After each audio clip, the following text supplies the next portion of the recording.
เมษาแกนกาแสนสง่าล้าสี65ปีมีไสงาม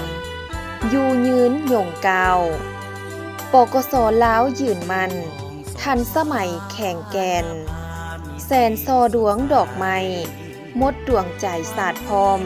ถนอมอยู่ยืนพรแท้แล้วด้วยความรู้บุญคุณจากคณะอำนวยการโรงเรียนฟ้าสีคามพร้อมด้วยครูอาจารย์ทุกท่านพวกข้าพเจ้าขออวยพรแด่การนำผักลัดการนำกระทรวงป้องกันความสงบนายและพลตำรวจทุกทั่วหน้าจงมีสุขภาพแข็งแรงมีพลานามัยสมบูรณ์ทุกประการสมเสยวันสร้างตั้งกำลังป้องกันความสงบครบรอบ65 ปีอย่างสุดใจน้ำใจวันที่5 เมษายนมันเงินย้อนบุญคุณของพระป่าสาชนปฏิวัติลา